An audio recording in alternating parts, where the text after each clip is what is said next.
안녕하세요. 전기기능장 실기 필타평 2023년 제1회 기출 예상 문제 보도록 하겠습니다. 저희가 이제 기출 예상 문제를 풀어드리기 전에 간단하게 저희 에듀피디에서 제가 강의할 때 나가는 우리 강좌 관련돼서 말씀을 드리고 바로 문제 풀어드리도록 할게요.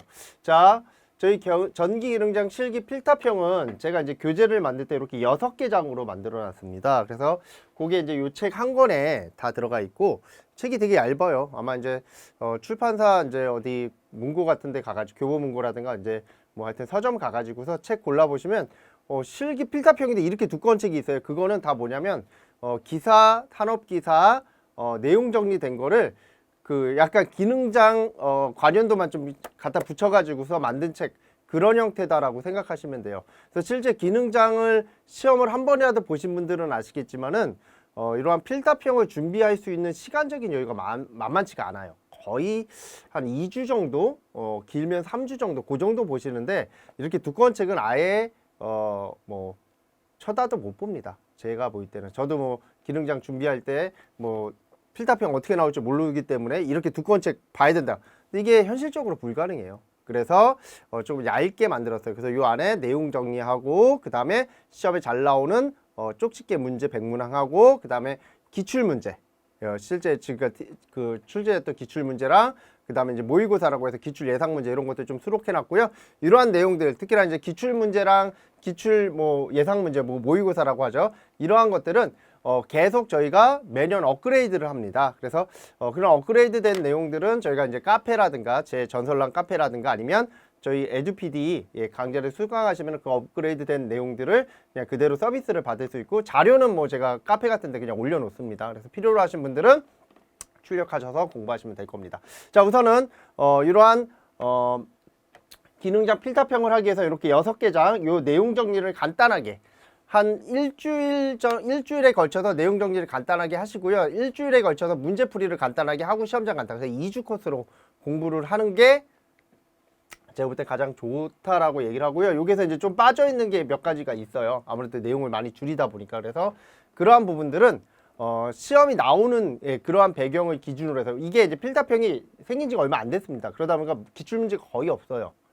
그래서 그 기출문제를 기반으로 해서 책을 만들다 보니까 결국에 뭐가 돼요? 책이 조금 부실할 수 있는 부분들이죠. 그런 것들은 저희가 매년 제가 2022년도에 나왔던 내용들을 기반으로 해서 2023년도에는 보충학습이라고 해가지고서 보충 강좌를 저희 에듀피드 다시 이렇게 또 업그레이드해서 올려놓고 하는 그러한 부분들. 이거는 뭐 기능장만 그런 게 아니라 전기 기사, 뭐 기능사 이런 것들도 저희가 이제 업그레이드 되게끔 항상 매년 이렇게 신경 써가지고서 이제 버전을 올려놓습니다. 그래서 그런 것들을 좀 같이 좀 보시면 도움이 되겠죠. 자, 우선은 그래서 이러한 내용 정리하시고 문제풀이 하시고, 그리고 기출문제 푸시고, 이렇게 기출 예상 문제 반으로 오셔야 된다라는 거 간단하게 얘기를 드리고, 자, 바로 문제 들어갈게요.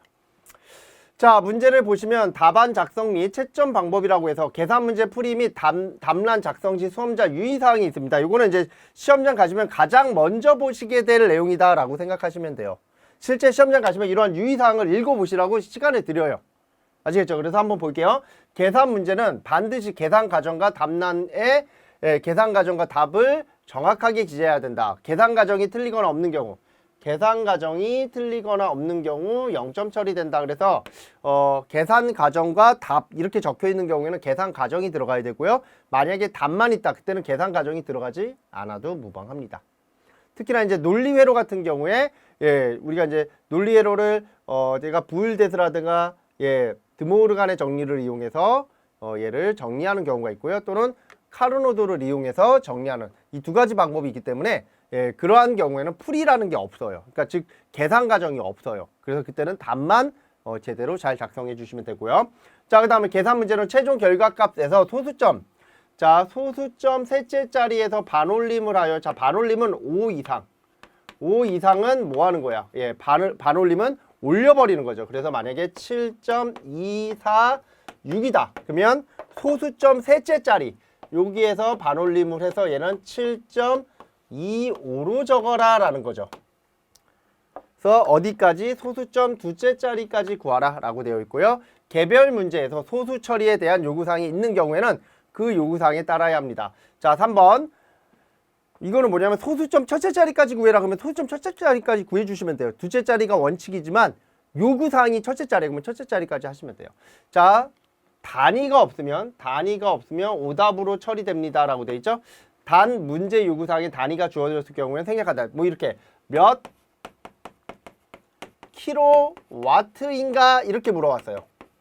그러면 내가 답이 75.24 이렇게 나왔어. 그러면 75.24 이렇게 놔둬도 되고요. 75.24 킬로와트라고 적어주시면 돼요. 근데 이렇게 물어보지 않고 얼마인가 라고 물어봐요. 얼마인가 이렇게 물어보면 반드시 단위를 적어야 한다라는 거예요. 됐죠? 특히나 제일 많이 틀리는 것 중 하나가 코사인 세타, 역률 같은 걸 물어봤어. 그러면 역률은 우리가 0.8 이렇게 적어도 되지만 보통 역률은 80%다 이렇게 많이 적잖아요. 이런 거 조심하셔야 돼요. 이런 것들. 아시겠죠? 그래서 이렇게 유의사항 한 번 정도 보시고 이제 시험장 가시면 좀 도움이 되겠죠? 자, 1번 문제서부터 보도록 할게요. 자, 지금 저희가 풀어드리는 내용은 실제 수업 시간에 진행하는 그러한 내용이다. 그래서 이거 샘플 강좌처럼 저희가 해가지고서 제공해 드리는 그런 부분이 되는 겁니다. 샘플 강좌니까 전체 강의가 다 들어가 있진 않아요.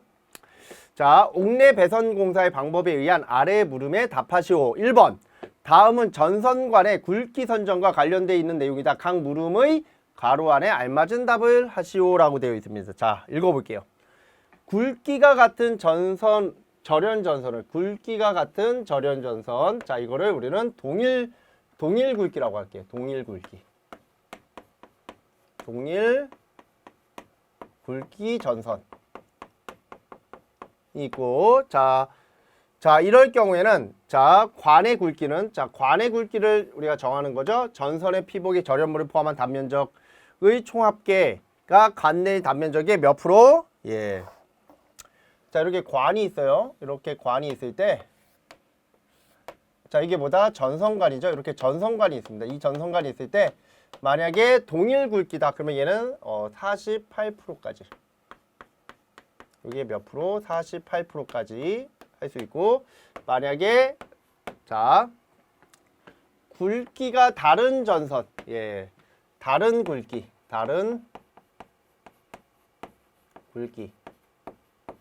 전선일 경우 즉 뭐냐면 뭐 1.5mm랑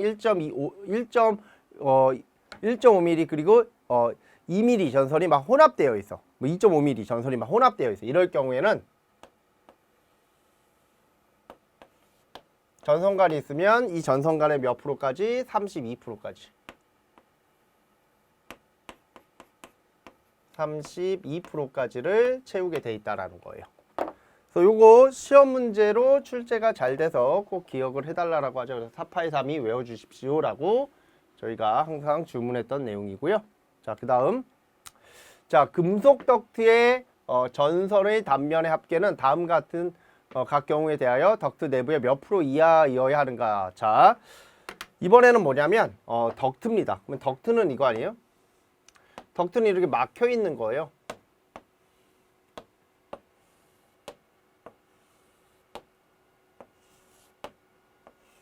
자, 이게 덕트죠?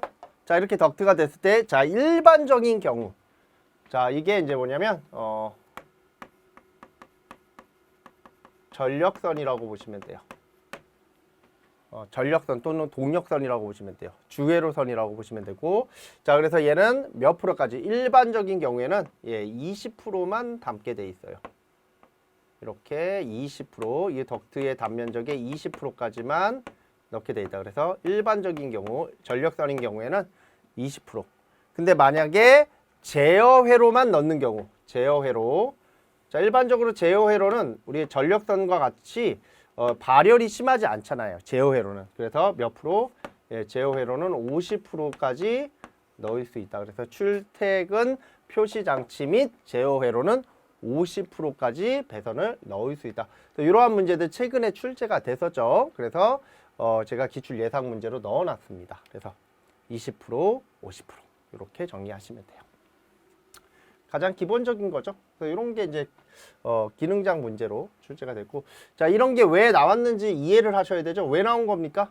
자, 우리는 항상 전선은 전류가 흐르면 뭐가 발생해? 열을 발생합니다.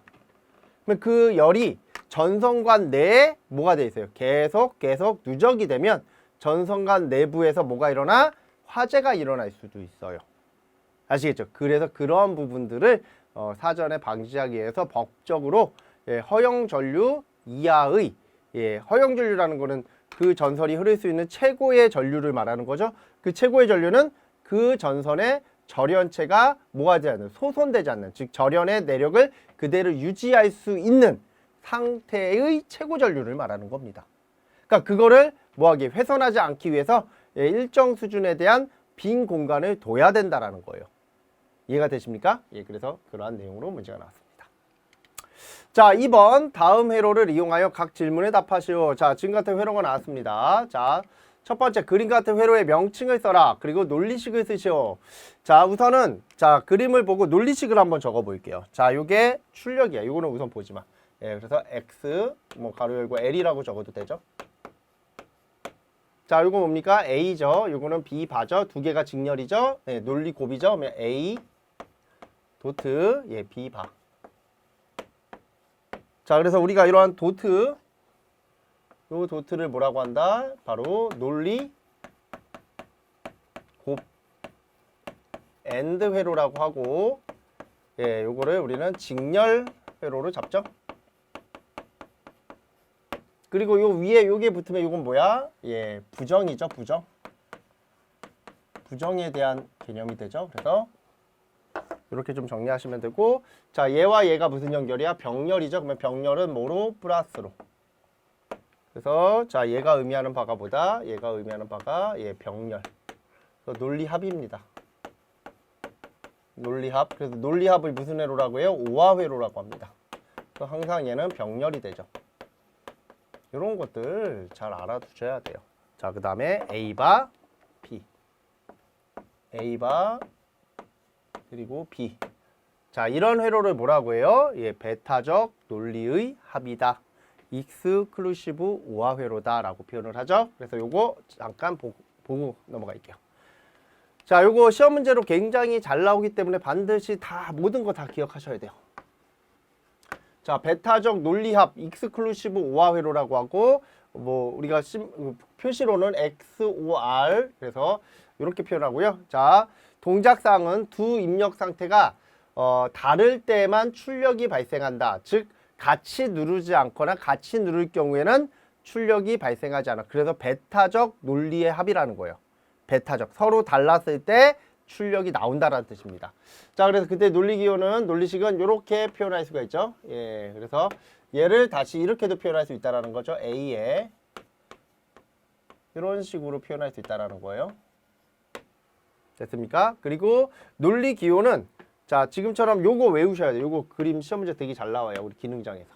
요거는 얘를 이제 하나의 심플한 형태로 바꾼 건데, 요거는 뭐 출제에 거의 안 나오고요.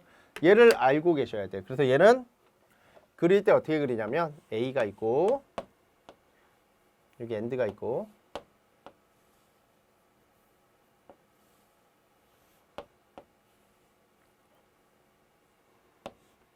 B가 있고,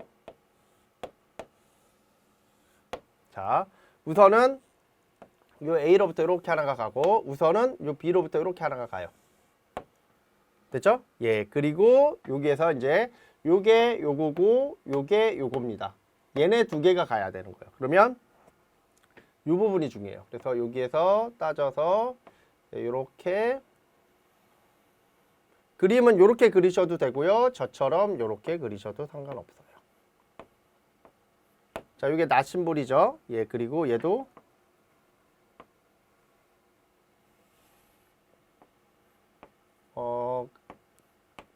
채점하시는 분들이 보시기에는 이 그림이 더 잘 보여요. 크로스 돼 있는 거 보여드리는 게 더 좋아요.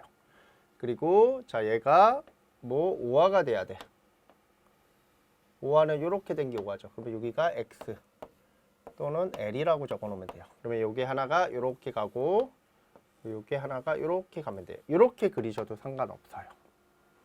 그죠? 꼭 이렇게 그려야 되는 법은 없습니다. 보기 편하게 이렇게 그리셔도 돼요. 그래서 예전에는 답안을 이렇게들 많이 작성을 했고 요즘에는 이렇게 직각으로 해서 이제 많이들 표현을 합니다.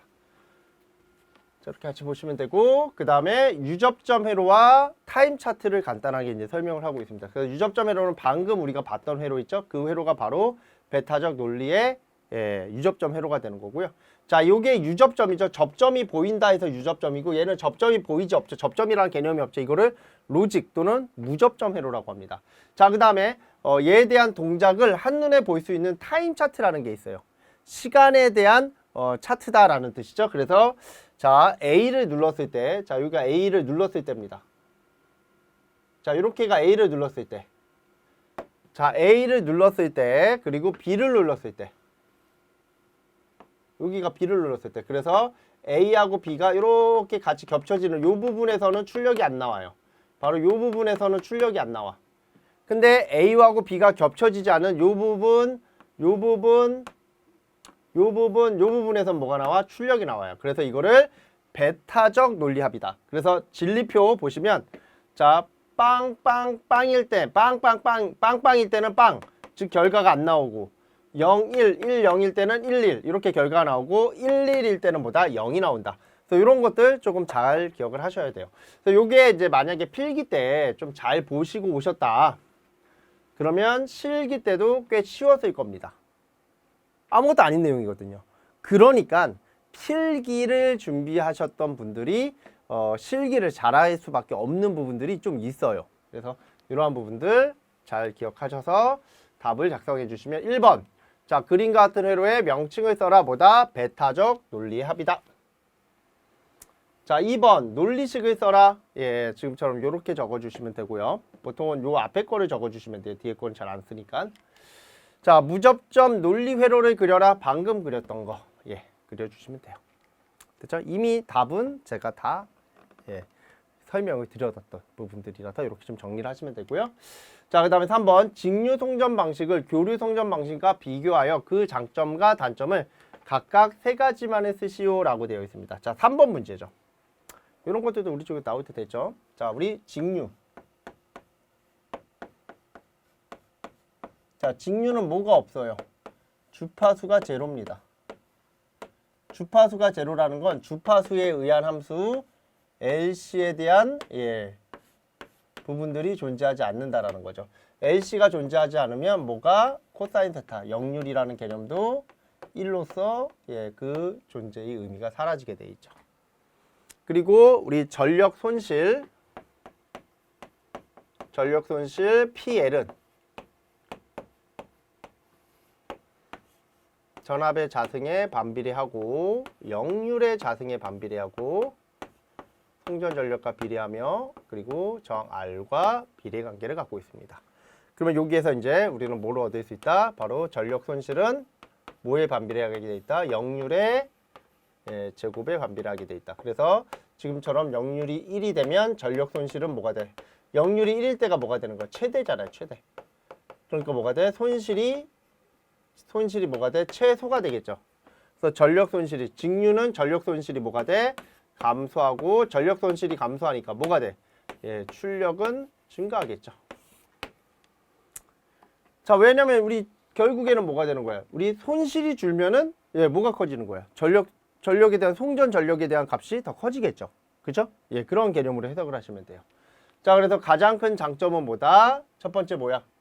바로 주파수가 제로기 때문에 LC가 존재하지 않고, LC가 존재하지 않으니까 LC에 의한 유도작용 이런 현상들이 존재하지 않고, 그 다음에 역률이 1이 되는 회로가 되겠죠. 그리고 전력 손실이 감소되니까 송전 전력이 증가되겠죠. 그래서 이렇게 좀 정리를 해주시면 돼요. 자, 절연 비용이 절감된다. 이 절연 비용이 절감되는 이유는 바로 이겁니다. 자, 시료값 220V라는 건, 자, 얘는 결국 뭐다? 직류 220V가 되는 거예요.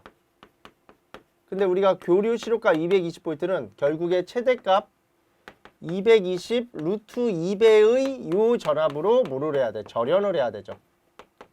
그러니까 직류가 뭐보다? 같은 전압에 교류보다 절연 비용이 절감돼요. 자, 그 다음에 R만이 존재하므로 역률이 1이다. 자, 그 다음 LC에 의한 유도장애가 없다. 그리고 전력 손실이 최소이며 송전 효율이 높다. 이렇게 봐주시면 되고. 자, 그러면 단점은 뭐가 될까요? 자, 우리 직류는 뭐를 얻어낼 수 없어요. 자, 직류의 가장 큰 단점은 회전 자장을 얻어낼 수 없죠. 그러니까 유도 전동기 사용 못해요. 이해됩니까? 그래서 유도 전동기를 사용할 수 없습니다. 직류는. 대신에 요즘에 유도 전동기와 거의 유사한 순차 제어를 이용한 뭐가 나옵니까? BLDC가 나오죠. 직류 전동기인데 우리 직류라는 거는 결국에는 뭐야? 회전 자장이 안 나오잖아. 그래서 순차 자장이라고 해서 이런 식으로 자극을 이런 식으로 둬요. 이런 식으로 둬서 이런 식으로 줘서 1번, 2번, 3번, 4번으로 자극을 돌려가면서 주는 거야. 그러면 어떻게 돼?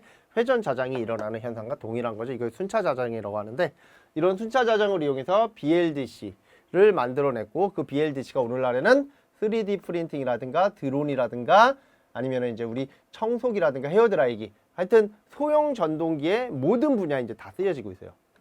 그래서 BLDC, 브러쉬가 없는 DC 전동기다라는 거예요. 그래서 이제 회전 자장이 없는 게 단점이 되진 않아요. 엄격하게 따지면은. 그리고 얘는 회전 자장이 발생되지 않는 원리와 똑같이 변압을 하는 데 있어서 좀 애로사항이 있죠. 그래서 승합과 강압이 어려워요. 우리가 교류의 가장 큰 장점은 승합이잖아. 그래서 승합을 통해서 먼 거리까지 전력을 공급해 주는데 유리하다라고 표현을 했어요. 그래서 두 번째는 뭐다? 승합과 강압이 어렵다. 근데 요즘에는 초전도체를 이제 개발하기 시작합니다. 그러면 초전도체가 개발이 되면 결국에 뭐가 되는 거야? RG가 제로에 가까워집니다. 즉 저항이 제로에 가까워지니까 결국에 뭐가 돼? 직류 송전이 나쁘지 않게끔 돼 있죠. 그냥 220V를 만들어 220V 승합과 강압하지 말고 그냥 전달해 주면 되는 거야. 엄청 쉽겠죠.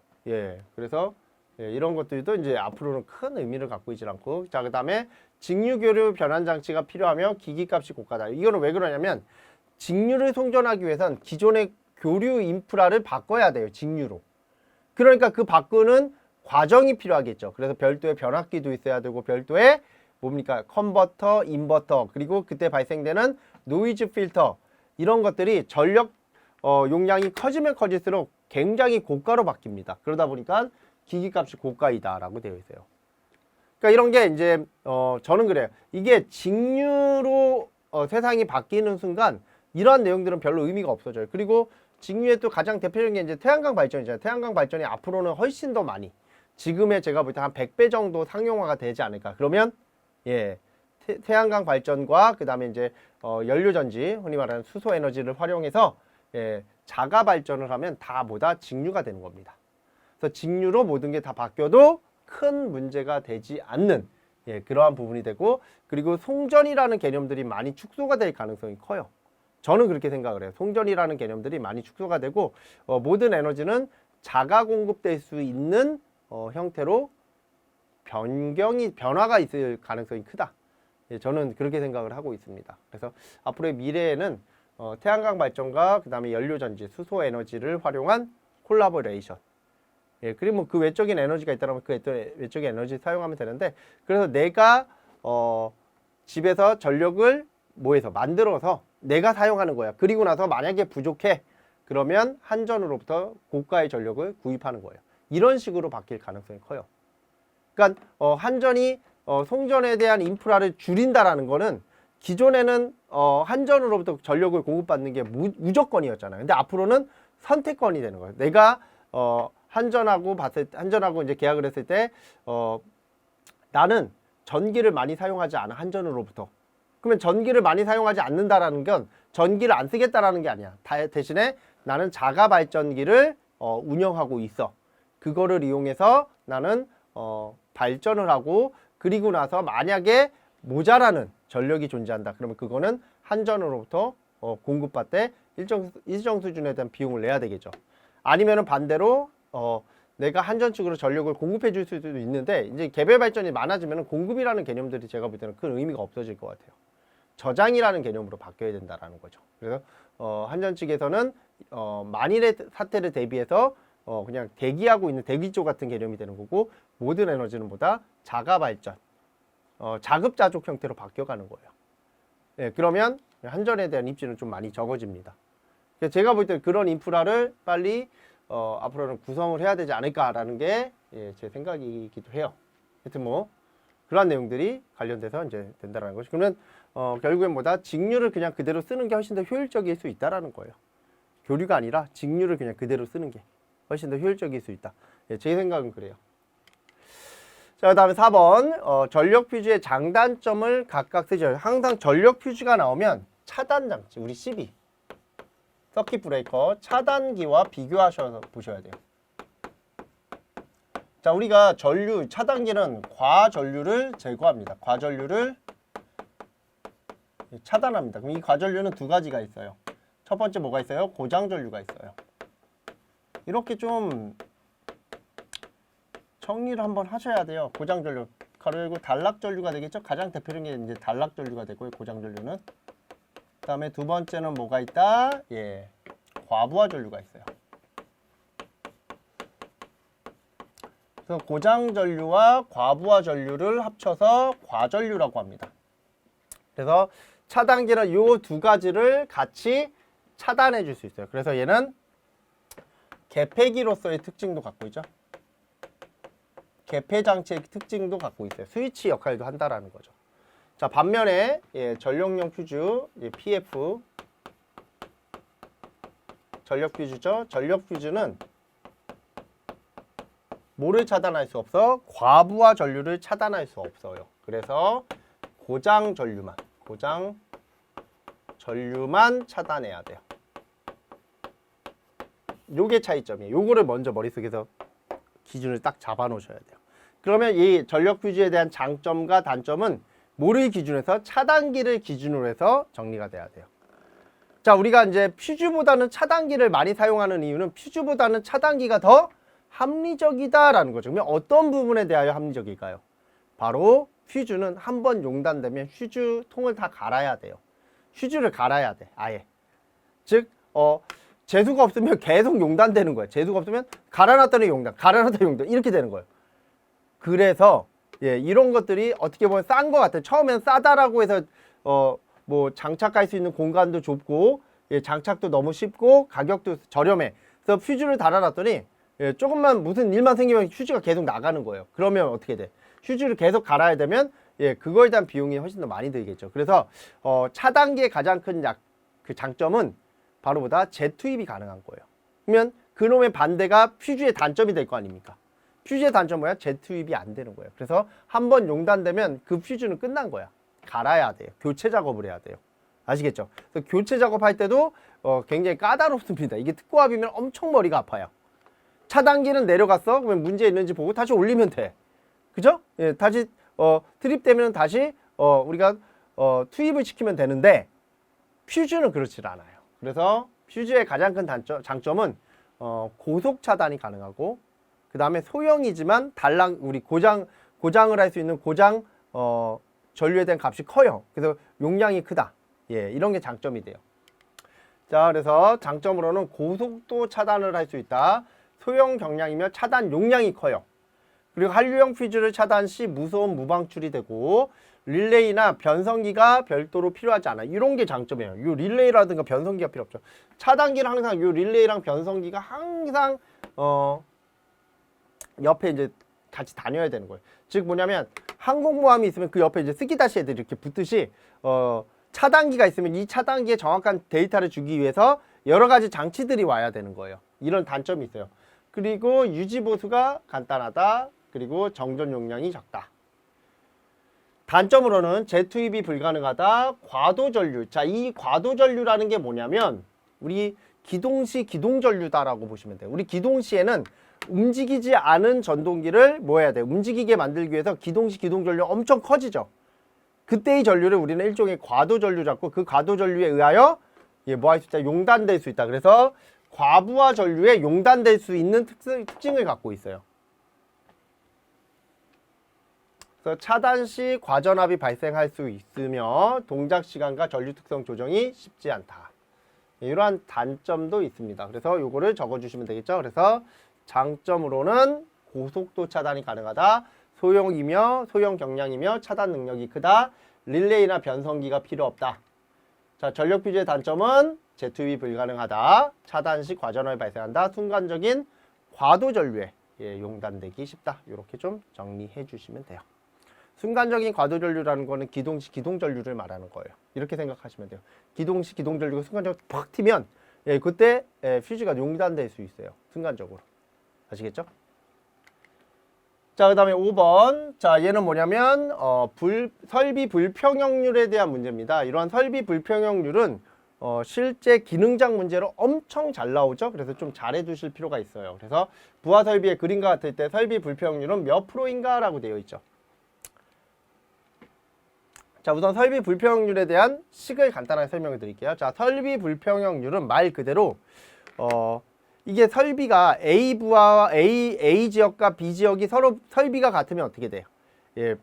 그때 흐르는 전류가 같기 때문에 불평형이라는 게 생기질 않아요. 근데 A 지역과 B 지역이 설비가 서로 다르면, 설비 용량이 서로 다르면 그때 흐르는 전류가 서로 달라지니까 뭐가 돼?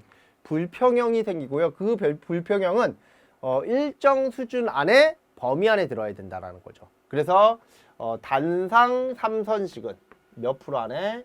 40% 안에 들어가야 되고요.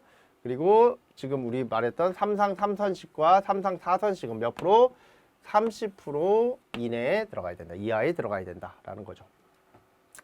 그리고 연가라는 것도 해요. 우리 배전선로에서도 연가를 해요. 그래서 보통 배전선로에서 연가를 하니까 그 배전선로의 연가에 의해서 설비 불평률을 어느 정도 맞춰주는 그러한 역할도 좀 해주는 부분들이 있습니다. 자, 그래서 설비 불평형률은 자, 만약에 단상 3선식이다 그러면 총 부하 설비의 2분의 1. 자, 단상 3선식은 하나, 둘, 세 개가 가는 거예요. 이렇게. 여기 중간 도체가 있고. 그래서 요게 하나, 요게 하나. 여기가 A 부하고 여기가 B 부하라고 했을 때 자, 요놈에 대한 뭐가 나와야 돼? 2분의 1은 뭐가 되는 거야? 평균이 되는 거죠. 그래서 이 밑에는 뭐가 되냐면 부하 설비 용량의 평균이 돼요. 그래서 평균 부하 설비 용량이 되는 거야. 이렇게 이해를 하셔야 돼요. 부하 설비 용량. 그래야 암기가 편해요. 그래서 단상 3선식은 부하가 2개니까 2분의 1이 된 거야. 자, 그 다음에 3상 3선식 또는 3상 4선식은 자, 총 부하 설비 용량이 3분의 1. 왜 3분의 1이 돼요? 평균 부하 설비니까.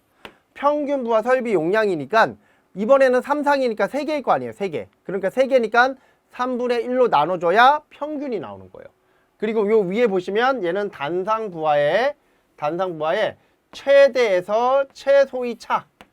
최대 설비에서 최소 설비에 대한 값을 빼주면 되는 거고, 그리고 뭐는 자, 요 단상 3선식은 두 설비밖에 없으니까 두 설비 용량의 차로 구해 주시면 돼요. 자, 그래서 잠깐 앞으로 가셔서 요거를 이제 계산해 주시면 되는 거죠. 자, 요거는 이제 번호가 없기 때문에 제가 번호로 적을게요. 1번, 2번, 3번. 그래서 요거 두 개 사이가 P12라고 할게요. 그러면 P12에 있는 부하를 살펴볼게요. 그리고 얘 세 개죠? 그래서 1.5 플러스 1.5 플러스 3.5죠? 그럼 얘는 몇 대? 6.5가 되네요. 자, 요거는 단위를 제가 킬로와트로 적어도 상관은 없어요. 왜? H는 전열기 부하잖아요. 전열기 부하는 코사인 세타가 1입니다. 그러니까 1을 곱해줘 본들 1이니까 의미가 없죠. 그 다음에 P13를 먼저 구할까요? 13. 자, 요게 1이고 요게 3야. 그러면 연결된 거 요거 하나밖에 없어요. 그러면 5.5가 돼요. 자, 그러면 P23 이거. 자, P23는 이렇게 하나씩 구하는 게 좋아요. 하나, 두 개, 그리고 세 개죠. 그러면 2 플러스 1.5 그리고 1.7인가요? 그러면 이거 3.5 3.5 3, 4 4.5 5.2가 되네요. 5.2. 자, 이렇게 된대요. 됐죠? 그래서 자, 설비 불평형률 제가 밑에는 뭐라 그랬어요? 평균 부하 설비 용량이라 하죠. 부하 설비 용량이 되고, 그리고 위에는 최대에서 최소를 빼면 돼. 최대에서 최소를 빼주면 되고 곱하기 100%가 됩니다. 그래서 일단 대입하시면 돼요. 자, 최대는 6.5고요. 그리고 최소는 5.2입니다. 그리고 평균 부하 설비는 다 더해야 돼. 6.5 플러스 5.5 플러스 5.2. 자, 여기서 주의하실 점은 바로 뭐냐면 얘입니다. 얘. 전동기가 있잖아요. 전동기 부하. 자, 근데 전동기 부하가 있는데 이 전동기 부하에 뭐가 없어? 역률이 없죠. 코사인 세타가 없어요. 그러면 얘는 뭐로 잡는 거야? 1로 잡아야 돼요. 아무 말이 없기 때문에. 그래서 여기다 뭐를 집어넣어야 돼? 5.7을 집어넣어야 돼. 만약에 이 전동기의 역률이 0.8이다. 그러면 여기다 0.8을 곱해가지고서 집어넣으셔야 돼요. 왜? 와트로 통일하셔야 되거든요. 그래서 곱하기 100을 해주시면 답이 나와요. 그래서 자, 요거 계산기 찍어주시면 자, 이렇게 나오는 거죠. 자, 여기 모범 답안이죠. 계산과 답이 맞아야 됩니다. 자, 그래서 요거 계산기 찍어주면 17.03%가 돼요. 제가 아까 삼선식은 몇 프로이네? 30% 이하에 해당하므로 예, 설비 불평형률은 적당하다. 이렇게까지 답을 내는 문제들도 있어요. 그래서 다음에 설비 불평형률을 구하고 그 불평형률이 합당한지에 대한 부분들을 설명하시오. 이렇게 문제가 나오는 경우도 있어요. 그러니까 문제를 하나 풀더라도 이렇게 부연 설명을 좀 들어가면서 문제를 풀어보시면 좀 도움이 되겠죠? 자, 여기까지 정리하시고 뒤에 있는 내용은 저희 본 강의에서 저희가 다시 한번 또 설명을 드리도록 하겠습니다. 자, 6번 문제. 자, 다음은 서지 보호 장치에 대한 물음에 답하시오라고 되어 있습니다. 자, 통합 접지 공사를 한 경우